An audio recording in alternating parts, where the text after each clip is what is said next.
Hi friends, எல்லாருக்கும் வணக்கம். இந்த வீடியோ நம்ம பார்க்க போகிறது யூபிஎஸ்சி ப்ரிப்ரேஷன் ஸ்டார்ட் பண்ணணும். ஒரு பிகினராக ப்ரிப்ரேஷன் ஸ்டார்ட் பண்ணும் போது அந்த பேஸ் ரொம்ப ரொம்ப அவசியம். ஃபவுண்டேஷன் ஸ்ட்ராங்காக போட்டால் மட்டும்தான் உங்களோட ப்ரிப்ரேஷன் இன்னும் நல்லா நீங்கள் பண்ண முடியும். ஸோ அந்த பேசிக் ஸ்ட்ராங் பண்ணுறதுக்காக இனிஷியல் ஸ்டேஜில் நீங்கள் என்சிஆர்டிஸ் அதிகமாக ப்ரிப்பேர் பண்ணணும். என்சிஆர்டி மீன்ஸ் ஒரு ஸ்கூல் புக் மட்டும் தான் படிக்க சொல்கிறாங்க, யூபிஎஸ் லெவல் அந்த மாதிரி கிடையாது. இந்த என்சிஆர்டி புக்ஸில் உங்களுக்கு சிலபஸ் வைஸ் என்னென்ன வேணுமோ அதுக்கான பேசிக் ஸ்ட்ராங்காக கொடுத்துருப்பாங்க. இந்த பேஸ் நீங்கள் ஸ்ட்ராங்காக பண்ணால் மட்டும்தான் நீங்கள் ப்ரிப்பேர் பண்ணும் போது என்ன படிக்கிறோம், எப்படி போகிறோம், அந்த எல்லா விஷயம் கிளியராக புரியும்.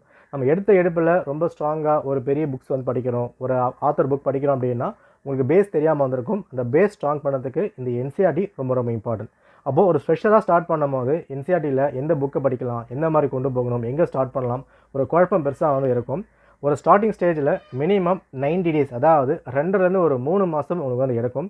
இந்த 3 மாதம் நீங்கள் எப்படி ப்ரிப்பேர் பண்ணணும், எந்த புக்கை என்றைக்கு படிக்கணும், 6க்கு அப்புறம் 7th படிக்கணுமா, 9th படிக்கணுமா, இந்த மாதிரி சிலபஸ் வைஸாக ப்ராப்பராக கம்பைல் பண்ணி ஒரு 90 daysக்கான பிளான் நம்ம கொடுத்துருக்கோம். இந்த 90 days நீங்கள் சாலிடாக கரெக்டாக ப்ரிப்பேர் பண்ணிட்டா அதுக்கப்புறம் யூபிஎஸ்சினா என்ன, எப்படி கொண்டு போகணும் எல்லாம் கிளியராக புரிஞ்சிடும். இதுக்கான ஃபுல் டீட்டெயில் வீடியோ நம்ம சேனலில் அவைலபிளாக இருக்குது, செக் பண்ணி பாருங்கள். பேஸ் ஸ்ட்ராங் பண்ணாமல் நீங்கள் ஆத்தர் புக்கோ இல்லை மற்ற விஷயம் படிக்க ஆரம்பித்தா படிப்பீங்க, நாலேஜ் கெயின் ஆகும். பட் யூபிஎஸ்சிக்கு ரெலவெண்ட்டாக என்ன படிக்கணும் அதான் இம்பார்ட்டன்ட். ஸோ இந்த ஒரு விஷயம் லேர்ன் பண்ணிவிட்டு பேசிக் ஸ்ட்ராங் பண்ணுங்கள். இதுக்கான முழு டீட்டெயில் நம்ம சேனலில் கொடுத்துருக்கோம், செக் பண்ணி பார்த்துட்டு ப்ரிப்பேர் பண்ணுங்கள். ஓகே, நம்ம ஃபவுண்டேஷன் பேட்சும் இதை பேஸ் பண்ணி தான் போய்கிட்டு இருக்கும். ஸோ எல்லா டீட்டெயிலும் கொடுக்கப்பட்டிருக்கு, செக் பண்ணிவிட்டு ப்ரிப்பேர் பண்ண ஸ்டார்ட் பண்ணுங்கள். All the best. நன்றி, வணக்கம்.